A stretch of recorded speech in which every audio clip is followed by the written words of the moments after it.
എൻ്റെ മൊബൈൽ പോയി, എനിക്ക് കുഴപ്പമില്ല. എന്താ അതിനുള്ളിൽ എവിടെയും കിട്ടുന്നുള്ളൊരു പ്രതീക്ഷ ഉണ്ട്. അതൊക്കെ പോട്ടെ, മൊബൈലൊന്നും തന്നെ എനിക്ക് പ്രശ്നം സാറേ. ഇതിൽ 10-60 പവൻ സ്വർണ്ണം ഉണ്ടായിരുന്നു സാറേ വീട്ടിൽ.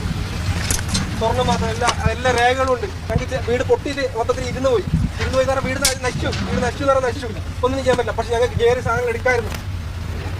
ആദ്യത്തെ പൊട്ടലിൽ വീട് ഞാൻ വാതിൽ തുറന്ന വീട്ടിനുള്ളിലോട്ട് വെള്ളം കയറി. പിന്നെ മക്കളെ അച്ഛനും അമ്മയും എല്ലാവരും എടുത്ത് വീടിൻ്റെ മുകളിലേക്ക് കയറി. ആ ഓരോ പൊട്ട് വരുമ്പോഴും ഞങ്ങൾ വീടിൻ്റെ മുകളിൽ ആ തൂണ് പിടിച്ച് അച്ഛൻ്റെ മേത്ത് തൂണൊക്കെ മറിഞ്ഞു. മൊത്തം അതിലൊരു കയറി പിടിണ്ടായിരുന്നു. അവളുടെ മേത്തും എല്ലാം മറിഞ്ഞതാ, കുഞ്ഞുങ്ങളുടെ മേത്ത് എല്ലാം മറിഞ്ഞതാ. എന്നിട്ടും ഞങ്ങൾ പിടിച്ചു ഞങ്ങൾക്കുള്ള ഇത് എന്തെങ്കിലും ഉണ്ടാവുമല്ലോ എന്ന് കാട്ടി വെച്ചിങ്ങനെ കോലം നോക്കി. ഈ ഒരു വീഡിയോ ഒട്ടുമിക്ക ആളുകളും കണ്ടിട്ടുണ്ടാകും. നമ്മുടെ വയനാട്ടിലെ മുണ്ടക്കൈ എന്ന് പറയുന്ന ഭാഗത്ത് നിന്നുള്ള ഒരു വ്യക്തിയുടെ വീഡിയോ ആണത്. പുള്ളിക്കാരൻ അദ്ദേഹത്തിന്റെ അവസ്ഥ പറയുന്ന ഒരു വീഡിയോ ആണ്. ന്യൂസിലും മറ്റൊക്കെ വന്നിട്ടുണ്ടായിരുന്നു. അതുകൊണ്ട് തന്നെ ഒട്ടുമിക്ക ആളുകളും കണ്ടിട്ടുണ്ടാകും. അദ്ദേഹത്തിന്റെ അവസ്ഥയാണ് പറയുന്നത്. അവിടെയുള്ള ആളുകളുടെ നഷ്ടം എത്രയാണ് എന്ന് ഇവിടെ ഇരുന്ന് കേൾക്കുന്ന നമുക്കത് മനസ്സിലാകില്ല എന്നുള്ളതാണ്. അപ്പോൾ ഈ ഒരു വീഡിയോ കണ്ട സമയത്ത് ഞാൻ അതിൽ ശ്രദ്ധിച്ചൊരു കാര്യം എന്ന് പറയുന്നത്, ആ ഒരു വീഡിയോയുടെ താഴെ വരുന്ന കമന്റ് വളരെ മോശം എന്ന് പറഞ്ഞാൽ വളരെ മോശം. അതാണ് ഈ ഒരു വീഡിയോ ചെയ്യാൻ എന്നെ പ്രേരിപ്പിച്ചതും. കാരണം മറ്റൊന്നുമല്ല, ഇദ്ദേഹത്തിന്റെ അവസ്ഥയാണ് പറയുന്നത്. 60 പവൻ പോയിട്ടുണ്ട്, ഏലം വിറ്റ കുറച്ച് ക്യാഷും പോയിട്ടുണ്ട്. 60 പവൻ എന്ന് പറയുമ്പോൾ നിങ്ങൾ ആലോചിച്ച് നോക്കണം, ഇപ്പോഴത്തെ ഒരു നിലപാട് വെച്ചിട്ട് അത് എത്രത്തോളം വരും, ആ ഒരു എമൗണ്ട് എത്രത്തോളം വരുമെന്നുള്ളത്. പിന്നെ ഏലം വിറ്റിട്ടുള്ള ക്യാഷ്, ഏലം എന്ന് പറഞ്ഞാൽ 1 കിലോനും 2 കിലോനും ആരും വിൽക്കത്തില്ലല്ലോ. ടൺ കണക്കിന് സാധനമേ എല്ലാവരും വിൽക്കത്തുള്ളൂ. അതിനും നല്ല എമൗണ്ട് വരും. ചുരുക്കത്തിൽ പറഞ്ഞാൽ പുള്ളിക്കാരൻ ഇപ്പോൾ 0 ആയിട്ടുള്ള ഒരു അവസ്ഥയിലാണ്. 0 എന്ന് പറഞ്ഞാൽ 0. വീട് പോയി, വീടൊക്കെ മൊത്തത്തിൽ പോയിട്ടുണ്ട്. വീടിനുള്ളിലായിരുന്നു ഈ പറയുന്ന 60 പവനും അതുപോലെ തന്നെ ഏലം വിറ്റ ക്യാഷും എല്ലാം.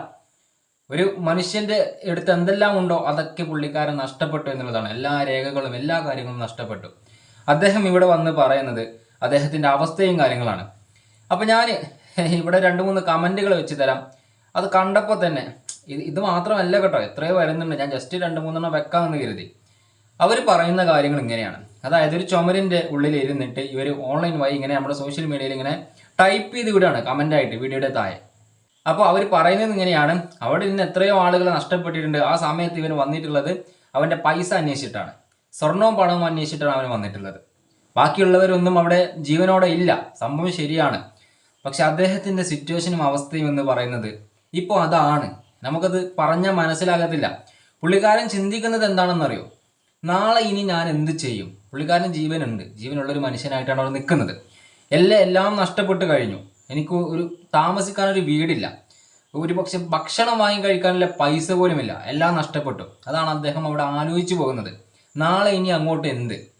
സ്വാഭാവികമായിട്ടും ചെറിയ കുട്ടികളൊക്കെ ആരെങ്കിലും ഉണ്ട് എന്നുണ്ടെങ്കിൽ അവരെയൊക്കെ നോക്കാനോ അല്ലെങ്കിൽ ആരെങ്കിലുമൊക്കെ ഏറ്റെടുക്കാനോ വരുമെന്നുള്ളതാണ്. ഞാൻ കുറേ അധികം കമന്റുകൾ കണ്ടു. ഞാൻ ജസ്റ്റ് ഇവിടെ സൈഡിൽ വെക്കുന്നുണ്ട്. അങ്ങനെ നമ്മുടെ കേരളത്തിൽ നിന്നുള്ള മലയാളികൾ തന്നെ എത്രയോ ആളുകൾ ഇങ്ങനെയുള്ള കുട്ടികളെ ഏറ്റെടുക്കാമെന്ന് പറഞ്ഞിട്ട് മുന്നോട്ട് വന്നിട്ടുണ്ട്. വളരെ നല്ലൊരു കാര്യം. അതിൽ ഏറ്റവും എടുത്തു പറയേണ്ട ഒരു കാര്യം, കുഞ്ഞുങ്ങൾക്ക് മുലപ്പാൽ വേണമെന്നുണ്ടെങ്കിൽ എൻ്റെ ഭാര്യ കൊടുക്കാൻ തയ്യാറാണെന്ന് പറഞ്ഞിട്ടൊരു കമന്റ് കൂടെ കണ്ടു. എൻ്റെ പൊന്നോ, ഇതൊക്കെ എടുത്തു പറയേണ്ട ഒരു കാര്യമാണ്. നമ്മുടെ മലയാളികളുടെ മനസ്സെന്ന് പറയുന്നത്, ഇത്തരത്തിൽ ചിന്തിക്കുന്ന ആളുകൾ നമ്മുടെ സമൂഹത്തിന്റെ അഭിമാനമാണ്. അത് എടുത്തു പറയേണ്ട കാര്യമാണ്. അപ്പൊ ഇങ്ങനെയാണ് അവിടെ ഒരു കൂട്ടം ആളുകൾ ചിന്തിക്കുന്നത്. അവരെന്തിനും റെഡിയാണ്.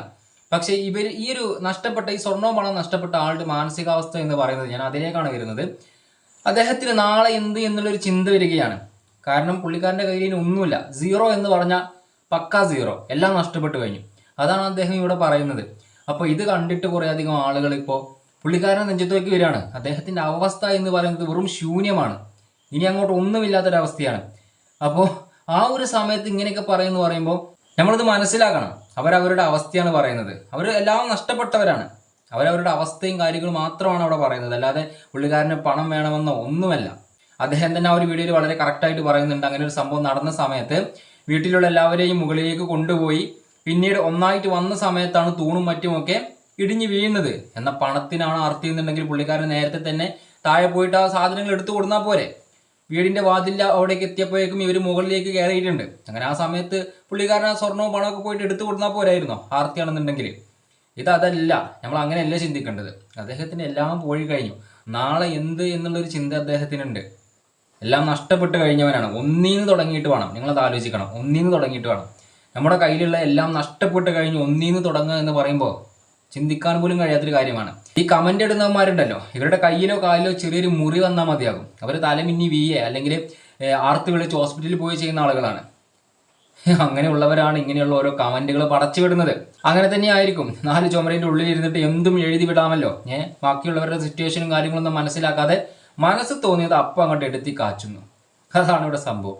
അല്ലാണ്ട് അവരുടെ സിറ്റുവേഷൻ എന്താണോ, കാര്യങ്ങൾ എന്താണോ, അവർക്ക് എന്തെങ്കിലും നഷ്ടപ്പെട്ടിട്ടുണ്ടോ, അവരുടെ ജീവിതം ഇനി അങ്ങോട്ട് എന്താണ്, ഒന്നും ചിന്തിക്കാതെ പലതും എഴുതി വിടുകയാണ്. നാണം ഉണ്ടോടെ? ഞാൻ അതാണ് ചോദിക്കുന്നത്. അപ്പോൾ ഏതായാലും പുള്ളിക്കാരൻ ഇപ്പോൾ അത് അന്വേഷിച്ചിട്ടാണ് അങ്ങോട്ട് വന്നിട്ടുള്ളത്. സ്വാഭാവികമായിട്ടും അദ്ദേഹം അവിടെ എത്തിയ സമയത്ത് രക്ഷാപ്രവർത്തനത്തിന്റെ ഭാഗമായിട്ട് അവിടെയെല്ലാം ആകെ അങ്ങോട്ടും ഇങ്ങോട്ടും ആയിട്ടുണ്ട്. ഇനി ഒരിക്കലും അത് കിട്ടാൻ പോകുന്നില്ല. എത്ര തെരഞ്ഞു കഴിഞ്ഞാലും ഒരു പക്ഷേ ഇനി അത് കിട്ടാൻ സാധ്യതയില്ല. കാരണം രക്ഷാപ്രവർത്തനം എന്ന് പറയുമ്പോൾ ഒരു പക്ഷേ അങ്ങോട്ടും ഇങ്ങോട്ടും മണ്ണും എല്ലാം അങ്ങോട്ടും ഇങ്ങോട്ടും മാറ്റിയിട്ടുമൊക്കെ ആയിരിക്കാം. ഇദ്ദേഹത്തിന്റെ വീട് ആ ഒരു ഭാഗത്തുള്ള മണ്ണും ചെളിയുമെല്ലാം മറ്റൊരു ഭാഗത്തേക്ക് ആയിട്ടുണ്ടായേക്കാം, അല്ലെങ്കിൽ ഒലിച്ചു പോയിട്ടുണ്ടായേക്കാം, ഒന്നും പറയാൻ പറ്റത്തില്ല. ഏതായാലും പുള്ളിക്കാരൻ്റെ അവസ്ഥ വളരെ ദയനീയം തന്നെയാണ്. ആ ഒരു കാര്യം നമ്മൾ അനുഭവിക്കുമ്പോൾ മാത്രമേ നമുക്കത് അറിയത്തുള്ളൂ. എല്ലാം നഷ്ടപ്പെടുമ്പോൾ മാത്രമേ നമുക്ക് അതിൻ്റെ വേദന എത്രത്തോളം ഉണ്ടെന്ന് അറിയത്തുള്ളൂ. അല്ലാണ്ട് നമ്മൾ പൈസയ്ക്ക് വേണ്ടിയിട്ടല്ല, പുള്ളിക്കാരൻ പൈസയ്ക്ക് വേണ്ടിയിട്ടല്ല വരുന്നത്. പുള്ളിക്കാരൻ്റെ ഒരു ചിന്തയുണ്ട്, നാളെ ഇനി എനിക്കെന്ത്, ഞാൻ വെറും ഒരു സീറോയായി, വെറും ഒരു സീറോ, ഒന്നുമില്ലാത്തവനായി, നാളെ ഇനി എന്ത്, ആ ഒരു ചിന്ത കൊണ്ടാണ് അദ്ദേഹം അങ്ങോട്ട് എത്തിയിട്ടുള്ളത്. സ്വാഭാവികമായിട്ടും ഇതൊക്കെ നിങ്ങൾ മനസ്സിലാക്കുക. ഇങ്ങനെയുള്ളൊരു സാഹചര്യത്തിലൊന്നും ഇങ്ങനെ വായി തോന്നിയത് വന്ന് വിളിച്ച് പറയാതിരിക്കുക. ഏതായാലും ഞാൻ നേരത്തെ പറഞ്ഞ പോലെ തന്നെ ഇതിലെടുത്ത് പറയേണ്ട കുറേയധികം കാര്യങ്ങളുണ്ട്. അവരൊക്കെ നമ്മൾ എത്ര റെസ്പെക്ട് ചെയ്താലും മതിയാകില്ല എന്നുള്ളതാണ്. പക്ഷേ ഈ ഒരു ദുരന്തം വളരെ വലിയൊരു മുറിവ് തന്നെയാണ് നമ്മളൊക്കെ മനസ്സിലുണ്ടാക്കിയിട്ടുള്ളത്. കാരണം അത്രത്തോളം ആളുകളെ നഷ്ടപ്പെട്ട് കഴിഞ്ഞിരിക്കുകയാണ്.